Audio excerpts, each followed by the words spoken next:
Good afternoon, and thank you for attending today's webinar.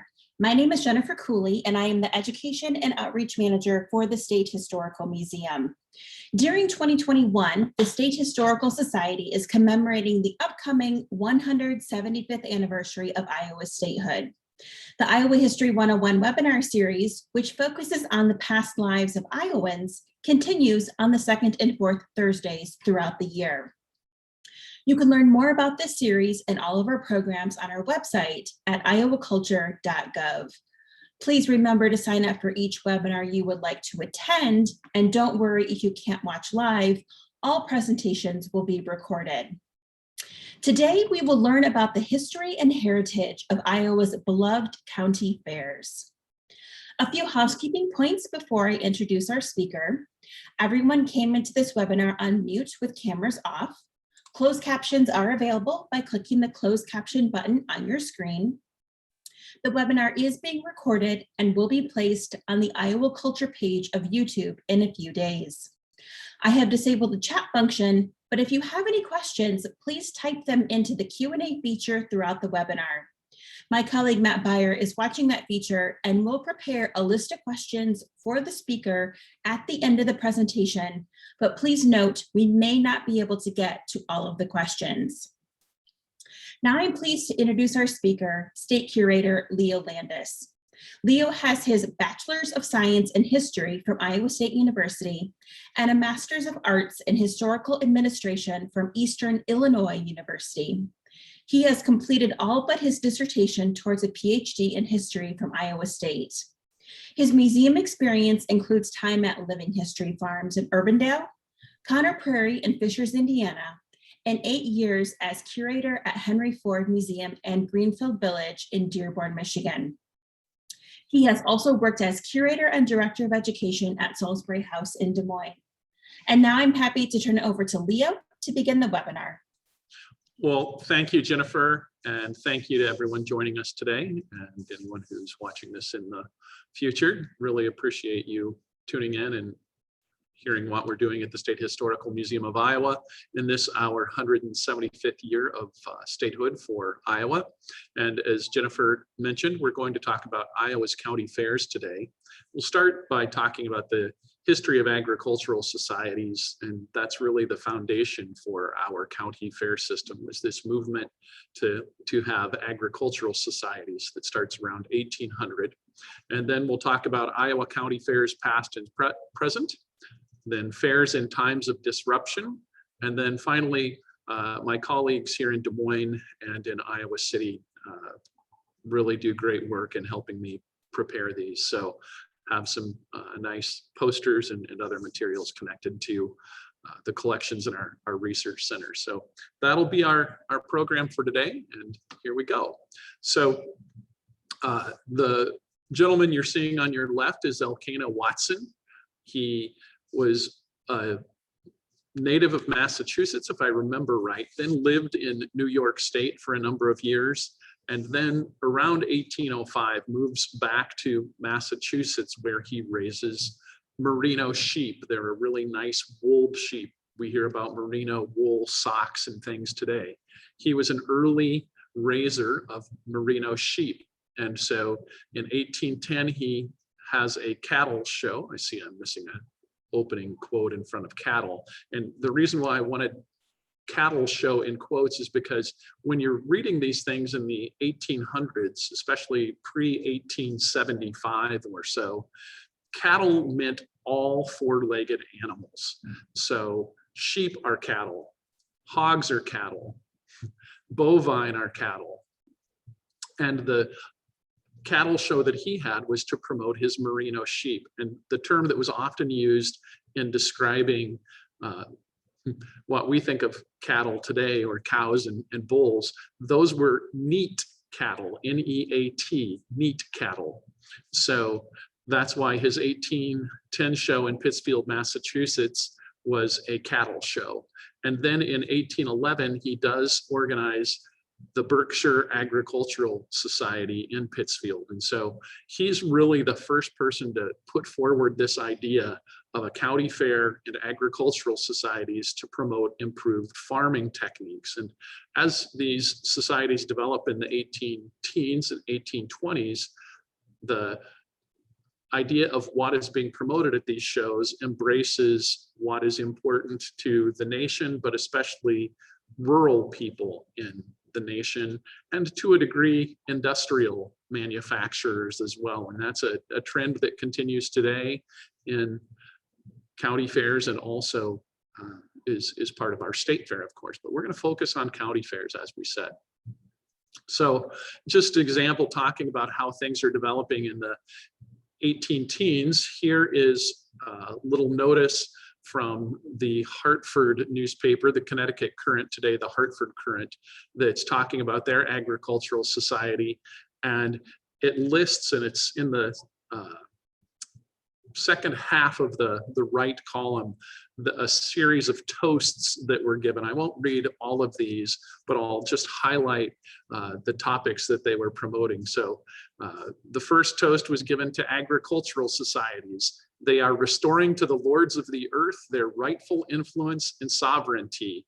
Our manufacturers, instead of importing goods, we must import from Europe our workshops. So promoting local production. Then the plow is being promoted. This is New England. So cotton fabrics are being promoted as an American industry is starting to develop around manufacturing, especially in New England, of textiles. And then the plow and the sword, with the one we will cut up our soil, with the other we will cut up our foes. And again, this is just about 5 years after the end of the War of 1812. So in 1819, people are still mindful of American independence and also threats to the nation. Then agriculture, commerce, and manufacturers get called out. So that's the sort of idea that's being promoted through these early agricultural societies and agricultural fairs. And the Hartford paper promotes that. And that's something to keep in mind. So the people, and as I'll show in the next slide, the people who are coming to Iowa in the 1830s and the 1840s, in those first generation of European Americans, home and farm makers in our state, they are aware of what's been happening, especially in New England. So this is coming out of New England, but there are Southern agricultural societies to a degree, especially South and North Carolina and Virginia. But here's an ad from the Norwalk, Ohio newspaper. So June 1833, about 5 years before Iowa becomes a territory, on July 4th, 1838, when we're our own territory. But the idea of promoting agricultural societies is something that people coming to Iowa in the 1830s and 1840s are aware of, because it's been going on for 20 years. So it's important to keep in mind that cultural continuity, that the idea of creating agricultural societies is long established in our territory and our state. In fact, just as a reference, and it's in one of the articles that we talk about, that we'll be sending out on resources, I should say, we will have one of the early bills passed in our state is one to promote agricultural societies in the 1838-1839 period. So agricultural societies are important in the Iowa territory as well as in early statehood. And so nice map of Iowa from 1851. We've been a state now at this point for almost 5 years, because we become a state in December of 1846. So it's almost 1847. The thing to keep in mind is these agricultural societies develop just like arrivals to our state happen. The Southeast and Northeast develop first, and then it moves across the settlement pattern of European American settlers happens through a kind of southeast to northwest pattern. So southern and eastern counties have populations before western Iowa have significant populations.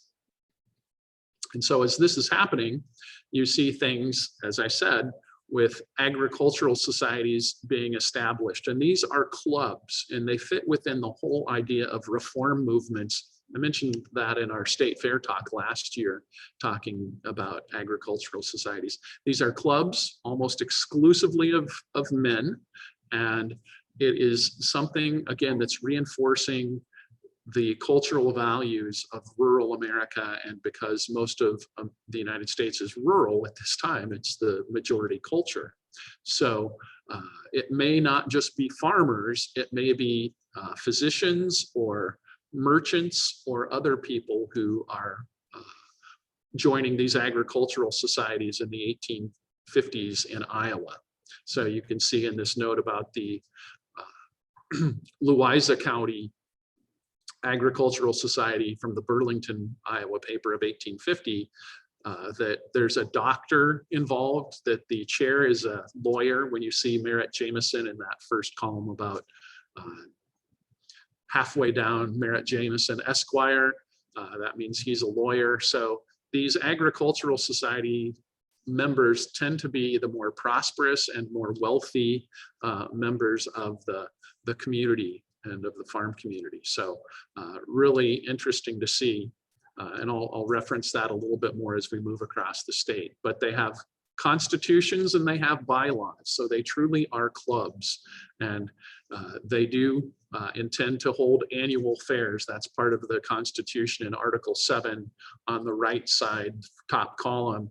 It talks about that the idea is that there will be a annual fair held, and also, as we'll see, there will be different committees generally. In the Wapello is the town, but Louisa County Fair Agricultural Society is going to have committees, one on grain and vegetables, one on horses and sheep, one on cattle and swine, and one on manufactured articles. And that was pretty typical, as we'll see. And it costs $1 a year. That was pretty typical as well. If you wanted to be a member of the Agricultural Society, you paid $1, and there genuinely was Iowa legislation to promote the formation of agricultural societies in that early statehood period. So these organizations are forming based on precedents set in the East, but also with promotion from the Iowa legislature. And just as an example, here's a nice little note from the Ottumwa paper, the Des Moines Courier, again, talking about the formation of an agricultural society, again, meeting in the winter. And as you see, they're having their organization meeting on Saturday, the 24th of January, and we'll be planning for a fall event in most cases as crops are harvested and there's more free time. So this is a pretty typical notice that you see in an Iowa newspaper in that 1850 period. And another example from Southwest Iowa, the Fremont Herald. So Fremont County, the town being Sidney, and talking about the formation, again, a January date of 1859, and saying farmers and mechanics. Mechanics means people like blacksmiths, sometimes carpenters are generally considered mechanics. So people working with metal and wood, that's what a mechanic means. It's not a term we use very often any longer, but the term of the 19th century was talking about mechanics. And just as an example, with the development of county fairs across the state, here is the Woodbury County Fair premium list. And so just like today, when a county and the Iowa State Fair will say, we are going to award either money or ribbons for different categories, or this one doesn't say it, but I think the Buchanan one that Buchanan County that I'm about to pull up will list sometimes a diploma, so our certificate was given to category winners. But I love these premium lists because they help you understand what the leadership of the agricultural community thought was important. And it will, in my opinion, and I think this bears out even to today, what the community thought was important goes in order. So horses are the main work animals and also transportation animals for all Iowans up until about 1915 or so. And you still had horses outnumbering tractors in Iowa into the 1930s. So the idea that horses, you want to promote horses, and usually that's the first class of animals listed in a state fair or in a county fair premium list. And then cattle are often the second group of animals listed, and then pigs, and then sheep. So this is the hierarchy of what people see as being important on the farm. And then when you move to class 5 here and you look at crops up until about 1890, 1900, wheat is always listed first because Iowa is originally part of the nation's breadbasket. So corn isn't listed as the important crop in 1860. The important crop is wheat. And so an award is being given for the best acre of spring wheat and the largest crop of spring wheat, and then corn, and then potatoes, and then oats, and sugar cane, which is really sorghum, was being promoted by the United States federal government, and it was coming out of the patent office. That's where the Department of Agriculture grows out of the patent office. So you'll see sugarcane being promoted in the mid-1850s in northern states to help create a molasses, a sugar industry in the northern states.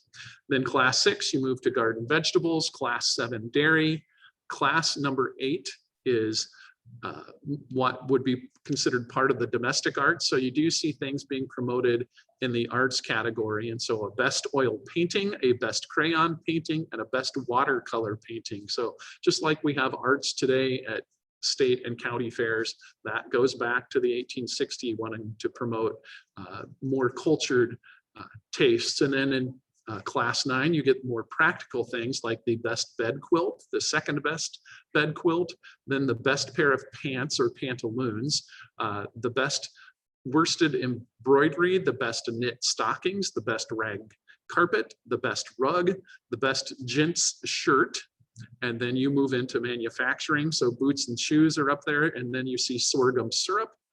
You see bricks, native wine, and cabinet work. So I left out brick makers when I talked about mechanics. And then class number 11 is machinery, is farming techniques. And then class number 12 in Woodbury County, they wanted to promote education at their county fair. So they gave a diploma in a frame to the best male teacher and to the best female teacher and to the boy and girl between the ages of 5 and 15 shall be deemed most worthy for advancement in education. So, and then best specimen of penmanship, male and female, getting a $2 award. So I really enjoyed coming across this notice from the Sioux City Register talking about what was being awarded at the county fair. And again, this is pre-Civil War. So by 1860 in western Iowa, Woodbury County is kind of northwest. So you're starting to see awards being given. Keep in mind, counties like O'Brien, and it's Buncombe, not Lyon County yet in 1860, or Osceola County, those counties really only have a few people. So in this ad there, or in this notice, they're saying people from Plymouth counties, Cherokee counties, and Ida counties, please come to the Woodbury County Fair. And they also mention it to a couple of the Dakota Territory people saying, hey, come to Sioux City. So really good example of a Western Iowa award for county fair in 1860. And this may be a little tough, and I'm not going to cover everything, but just a contrast from a Western Iowa paper to an Eastern Iowa paper. And I did some real hard looking too.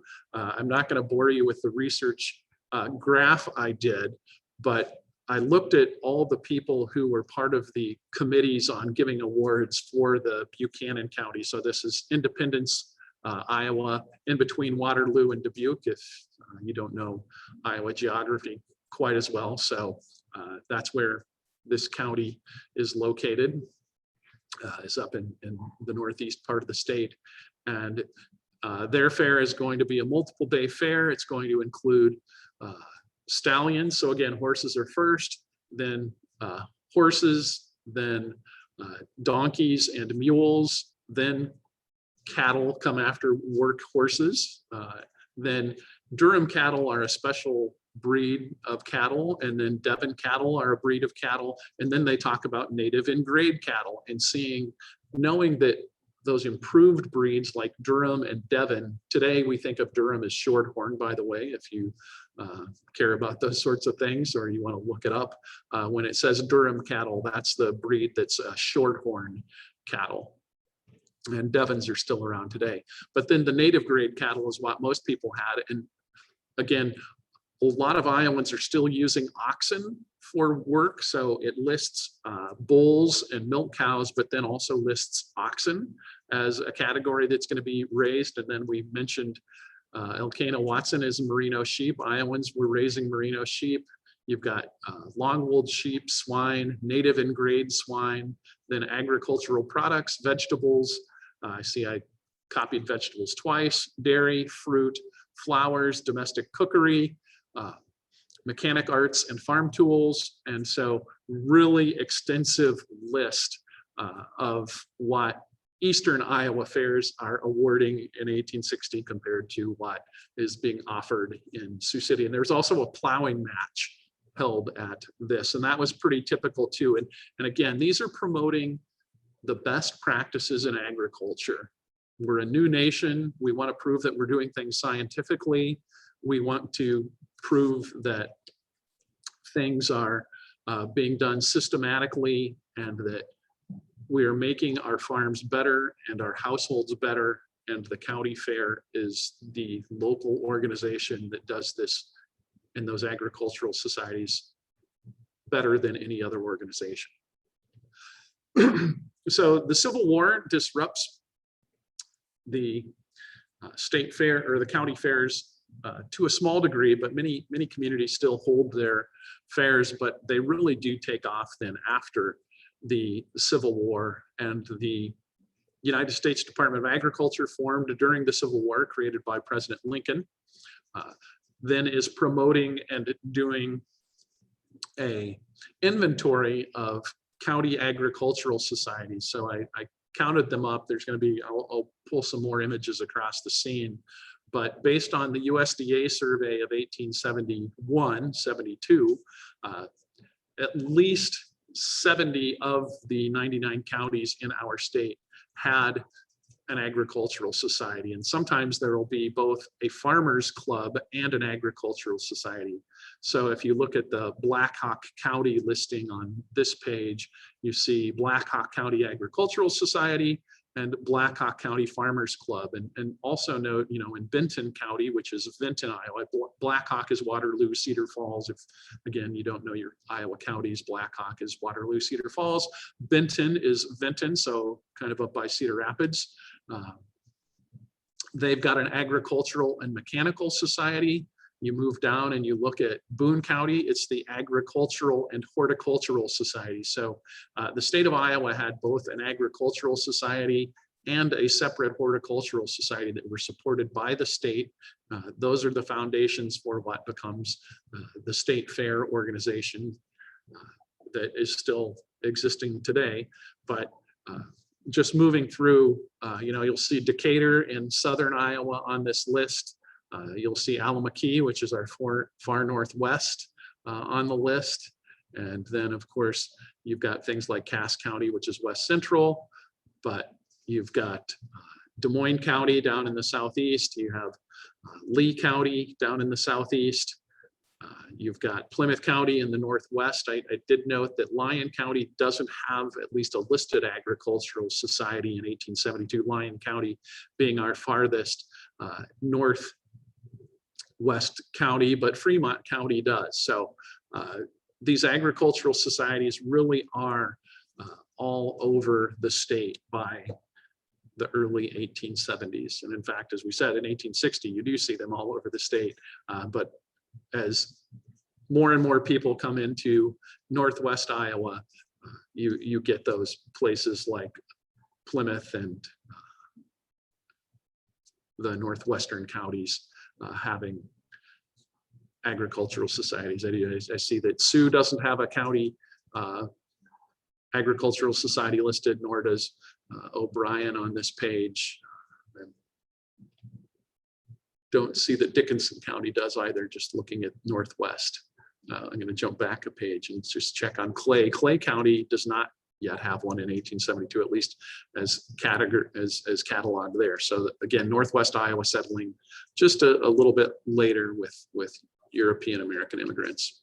And just to finish off, there are some, I didn't put all the township societies carried over, but in some of those places you also see township societies. But again, you've got Webster County, Wayne County in southern Iowa, Winneshiek in northeast, Woodbury right in north central. So very vibrant, active agricultural societies that will be having fairs all across the state. Just another example. And so by 1874, Sioux City's Woodbury County Fair is having just as many categories as the Buchanan County Fair had at the 1860 period. And there's some great stuff in these, best sample of rhubarb stalks there in the 5th column over. The next column, the 6th column, class 35 in the preserves. Best tomato preserves, best grape preserves, best grape jelly, best tomato butter, best plum butter, best tomato jam, best blackberry jam, strawberry jam.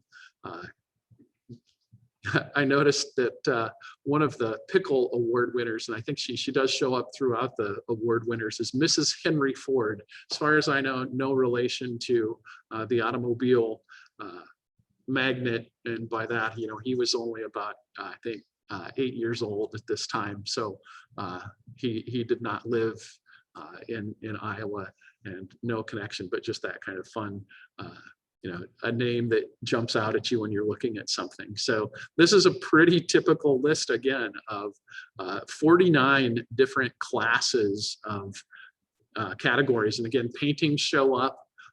You've got clothing and embroidery and needlework showing up. Quilts are category 41 or class 41 in the 2nd column from the last. So the jump one over, and you from the right side you see class 41 quilts as a category, and then embroidery. And so women are playing roles in these. And in fact, you often will see women winning in the dairying category as well. And I was somewhat amused that they gave an award for the best 10 pounds of butter made by a girl under the age of 16 to promote, again, domesticity of young women. And so another good example of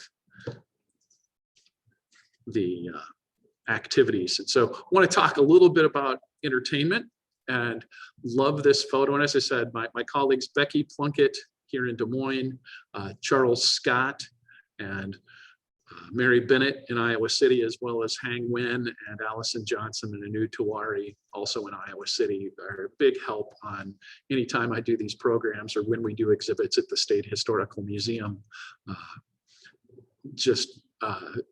We're really helpful. This is a pretty common entertainment event at county fair in the 1870s into the early 20th century, to have aerialists or acrobats performing.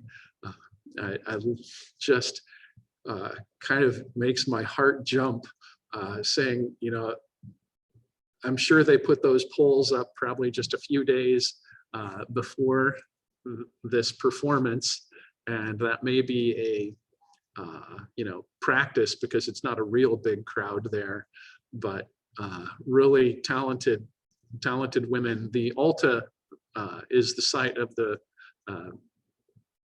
Buena Vista County Fair. So it's just a little northwest of Storm Lake. Storm Lake had hosted the Buena Vista County Fair for a while.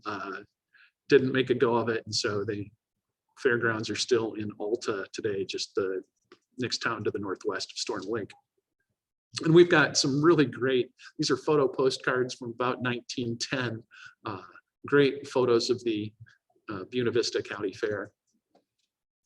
Another shot, harness racing was a typical way to promote improved horses. There were people that would, travel the state or the region and enter races to win premiums and try to promote their horses and their ability to select fast animals that would be, then better breeding stock from their stallions or their mares. And so they're not just entertainment, they're the way to reinforce what you're seeking. So horse races with carts as a buggy race would be a harness race would be a pretty typical event as well. And when people think about Iowa county fairs, we've got a great history, as we said, and some really fabulous ones all across the state. One of the better known, of course, is the Clay County Fairgrounds, and rightly proud of their fairgrounds. There was a Des Moines Register article in the 19-teens, or maybe it was the Tribune, talking about the improved buildings and the scientific layout at the Clay County Fair, and that it was a model for other states with their county fairgrounds, so that people from Minnesota and Wisconsin were looking at Clay County Fairgrounds as a model of what a fairground should be like. So the entrance building that still stands at the Clay County Fairgrounds on the north side is a great piece of architecture. And an aerial view of the Clay County Fairgrounds. And again, race tracks are typical features of all county fairgrounds, or of many county fairgrounds. This photo is probably more of a 1930s photo, 40s photo, showing the Clay County Fairgrounds. And then one of the agriculture building at the Clay County Fairgrounds. This one is probably from about a 1920s photo postcard, could be a little bit before that, but really great permanent structures. And that was, part of what it meant to have a good county fair, was to have good permanent buildings. And so the Clay County Fair is a really, really great county fair. And then another great county fair in Iowa is the Great Jones County Fair. So Clay County being north central up in Spencer, the Jones County Fair, which is Monticello, Iowa. So just a little northeast of Cedar Rapids area. And a photo postcard saying the fairgrounds at Monticello, Iowa, and the correspondent saying, the Great Jones County Fair, a new amphitheater since you were here, but not so nice or convenient as the natural one where we used to sit. So a nice permanent structure. It looks like there is some sort of acrobatic performance going on here. I've got maybe a little bigger screen than some of you, but there are two poles. There's a large ladder for climbing over on the right side of the image, as well as a net stretched below, or some sort of cloth that could catch someone who either dropped or fell. So again, another example of the activities that were pretty typical of the pre-1920 county fair scene, was to have those acrobats performing.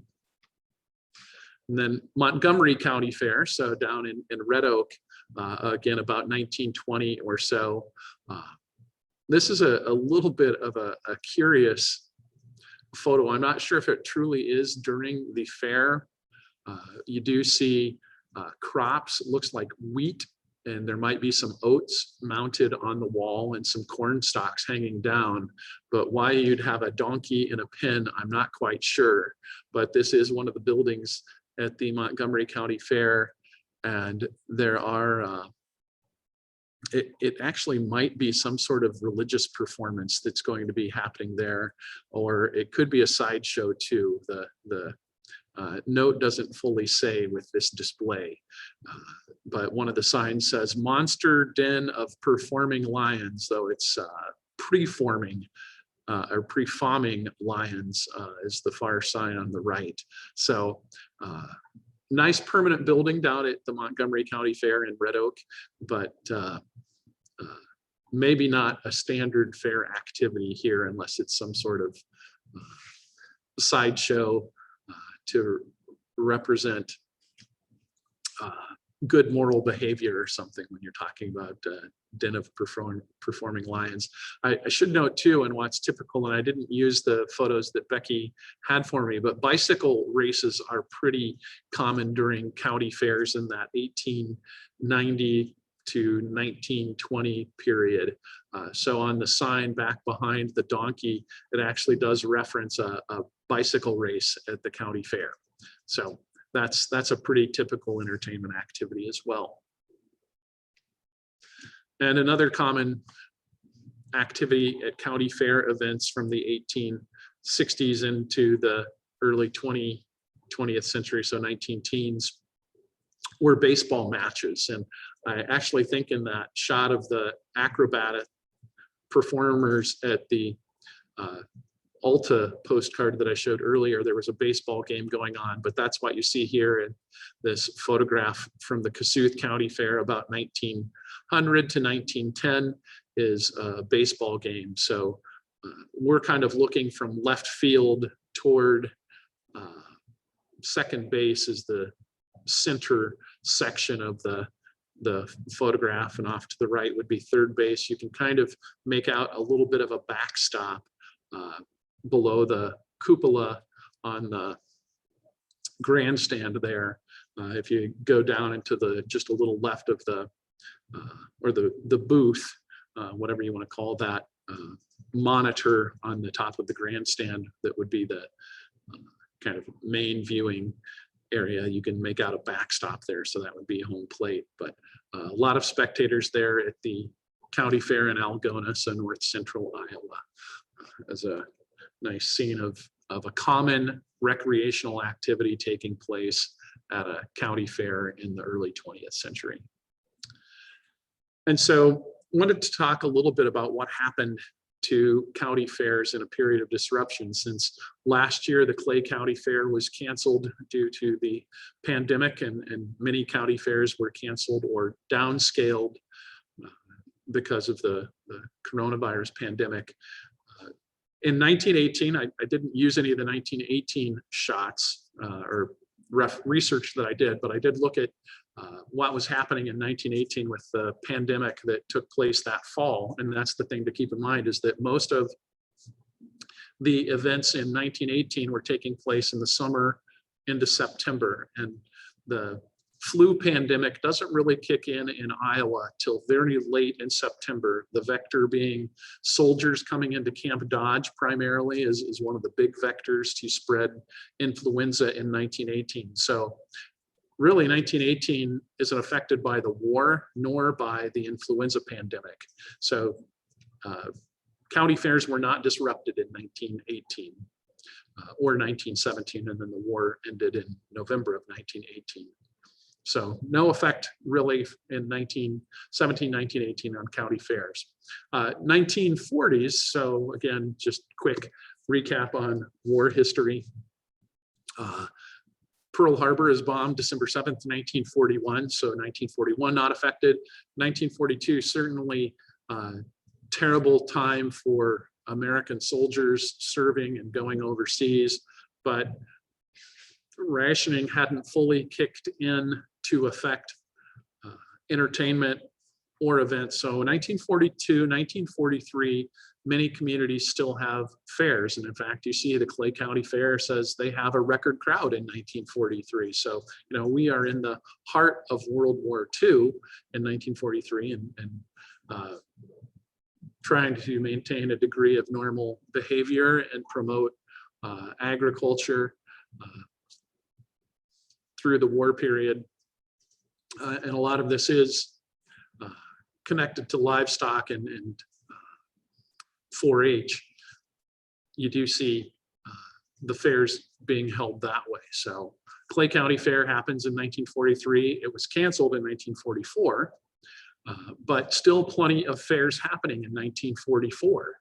And so here's an example from the Mason City Globe-Gazette talking about what fairs are taking place. But it does mention that there was going to be entertainment, and then primarily was going to be 4-H and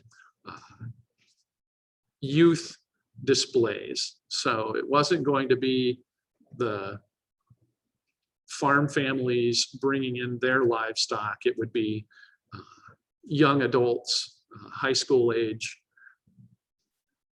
Iowa youth bringing in their displays, but having bands, having acrobats.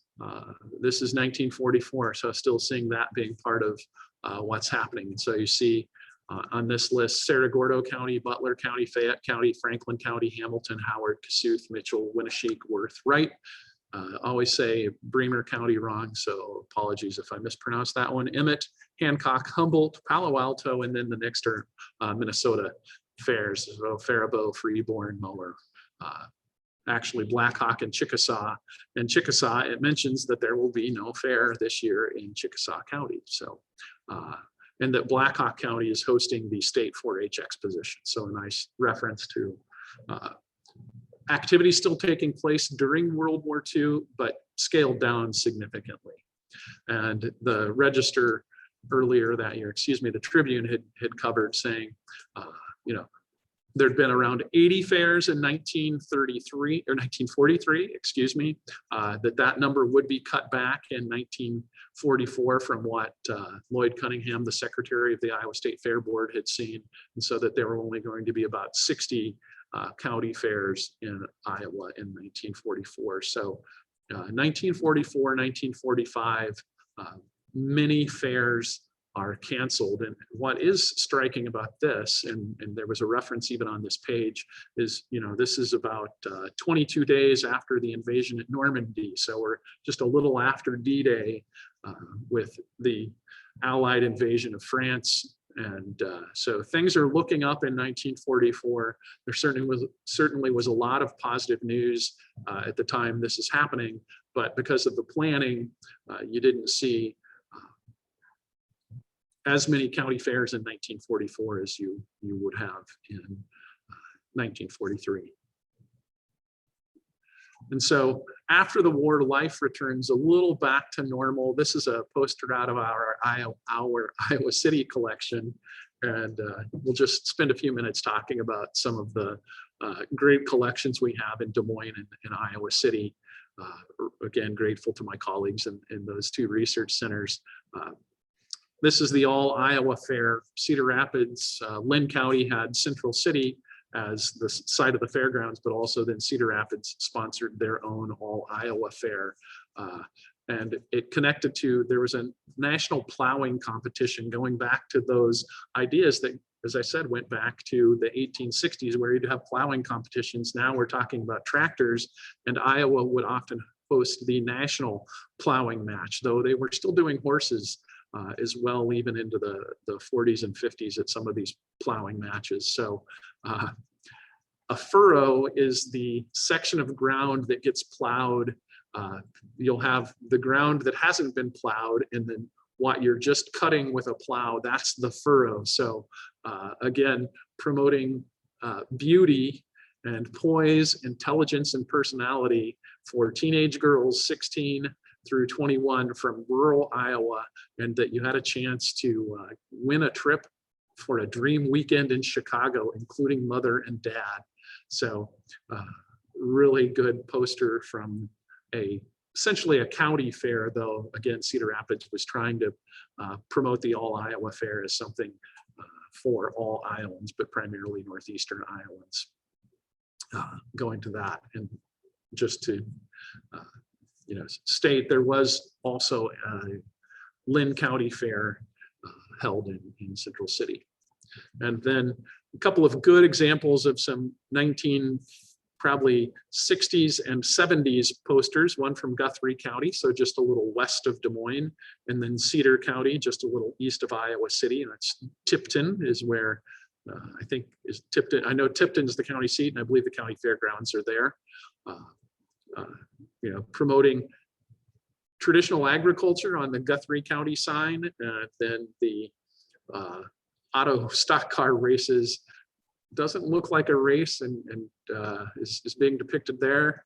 If you're a race car fan, some folks say that that's the most interesting part, but you hate to think about that injury, the injuries that could take place. So then again, promoting domesticity or the feminine ideal, just like that queen. And I haven't done a lot of research on when queens of county fairs were being promoted. My guess would be 1930s, 1940s, are when county fair queens really start coming in to a competition. That post-World War II era especially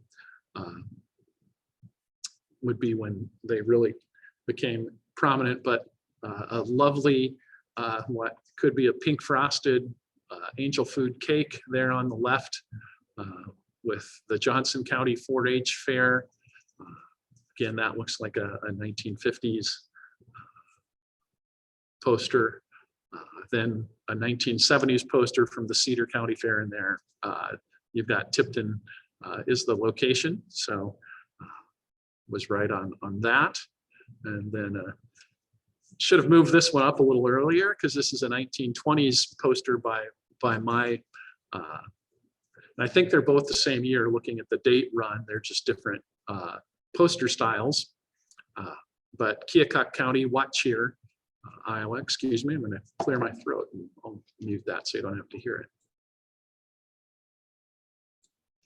it. The Keokuk County Fair is hosting harness and running races, and foot races actually were often part of a number of county fairs. And then you've got fireworks, you've got the Sigourney 54-piece band. So Sigourney is the county seat, but the fairgrounds were being the fairs held in Watcheer at this time.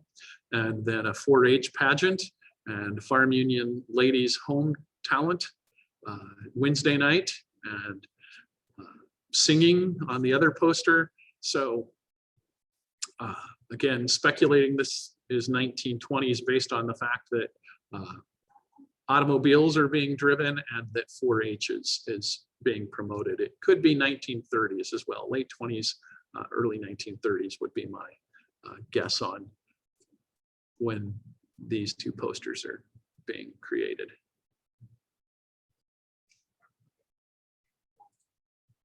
And jumping back to what's probably 1960s, 1970s, two Cedar County Fair posters. You've got a Queen contest, a variety show, Chicago Knockers. I'm not quite sure who they are. Didn't have a chance to look that one up, but an antique tractor pull, demolition derby, and then stock car races. So a 5-day fair is fairly typical for, or a 4 or 5 day fair is fairly typical. And then on the right, you've got the tractor pulling contest. That looks kind of like a 1960s, early 70s style of tractor. So this is probably about a 1970 to, probably about a 1970. I'll just stop right there. 1970 poster on that one, I think. Same with the poster on the left too. So some really great collections from county fairs across our state. And I just want to reemphasize the whole fair movement was one, as we said, going back to the 18 teens, that promoted improved agriculture, better housekeeping, and was a way to then reinforce those ideals to young people and also offer rural people both socially redeeming activities, but also in a safe and healthy environment. And also would then, as I said, reinforce those ideals and have competitions for young people. And it really is a rich part of our state's history. Really enjoy the one chance I've had to be at the Clay County Fair, and our resource list, Travel Iowa's put together a great list of the county fairs across the state. So you can look for that in the email that we'll send out. And with that, I'll take questions. Thank you, Leo. We have a few minutes to answer some questions at this time. However, before I pose the first question, I want to remind our participants that you can still submit your questions to the Q&A feature, but we are on a schedule. So please note we may not be able to get to all the questions before the end of the webinar. Now, here's the first question for you, Leo. Can you further explain the relationship between 4-H and county fairs? Sure, and that Watch Here Keokuk County Fair poster that I referenced really is a good kind of transition to address that topic. Of course, 4-H gets its start in a number of states, but we've got two early promoters in Iowa with Jesse Field Chamba of Page County, so southwest Iowa, and then O.H. Benson in north central Iowa. I think he's Wright County, and apologies if I'm incorrect on that. So those movements for youth clubs around corn or cattle or sheep, usually cattle and corn though, and that's one of those transitions that takes place. We're no longer promoting wheat in Iowa in the 1900s. So you've got these youth clubs with people like Jesse Field Chamba and O.H. Benson and other communities across the state that springs out of the country life movement to promote rural life to young people and have redeeming and good social activities so that you're not isolated on the farm.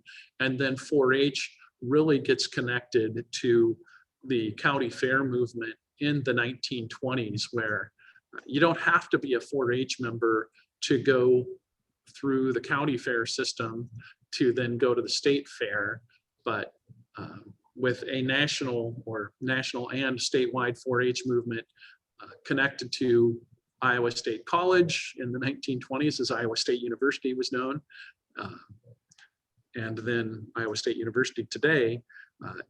4-H is a way to reinforce those rural values and be, you keep a record book, you document everything you're doing to promote clear thinking and scientific or systematic farming activities, feeding activities, homemaking activities. And so you really do see 4-H playing a bigger role in the county fair system and then up to the state fair system through the 1920s into the 1930s. And so the 4-H connection is a really rich one. Our next question, was there a particular time frame when fairs incorporated entertainment outside of the focus on agriculture? It really does go back to the 1870s and 80s. There would be vaudeville acts in the 1890s and 19-teens into the 19-teens that would travel a circuit. So you would have national or regional acts coming through. That's one of the great things over the last 40 years. Places like the Great Jones County Fair or the Clay County Fair and other fairs across the state too, but those two have had really important national performers come in, and so it's a great opportunity to see some really exceptional talent or up and coming talent. And so post World War II is when you really see, with the rise of broadcast radio, which was taking place in the 20s and 30s, obviously, but after the 1940s and the end of World War II, you start to see more and more national performers coming in to areas. So I had been looking at some of the Jones County Fair performers, and I think really by the 1960s, that's when you start seeing, again, to people today may not be like, wow, but Lawrence Welk, who was popular in the Midwest, especially he was from North Dakota. Lawrence Welk was a frequent performer at the county fair circuit in the 1960s. So, and was nationally known. So, and then by the 70s, you see a lot more rock performers coming in, but that's happening in the 60s as well. But that's a great question. So thank you to whoever asked that. Our next question, you might have touched on it in the beginning, but did county fairs lead to the start of the Iowa State Fair, or was there always a plan for official state fair? County fairs predate the state fair, not by a lot, but that is as you start to get more and more county agricultural societies and more population in our state, you then start to see the push for a state agricultural society, and that was part of the whole wanting to have the county fair system or county agricultural society system started. And so those do predate the Iowa State Fair, which, the first one is held in 1854. And so as those counties become more and more active, it's like, oh, we should have a state fair. So the 1854 Fairfield State Fair is the first state fair. So another great question. Thank you. And this will be our last question, and it's about my favorite topic of all time, food. Deep fried fair food is really common in today's fair. Do you have an idea of what type of food would have been available to the public at the early fairs? You would see, so if you're talking about 1860s, 70s, you're looking at preserves generally, hams. There often was categories for best ham, and that's always one of my favorite things at the Iowa State Fair is the Iowa Meat Processors Association with the county and community lockers that enter the best ham and best bacon, and I love seeing when those are judged at the state fair. I don't know if there are county competitions for that, knowing that local processors aren't quite as prevalent. I think there's still over 70 or 80 lockers across our state, but not in the way that they were a number of years ago. So things that kept well, like ham, would have been probably a common food, or fried chicken. So fried food likely went back. One of the books in our resource list, there's a really good book a couple years ago, 2017, on the food of the Clay County Fair. And that was my big disappointment.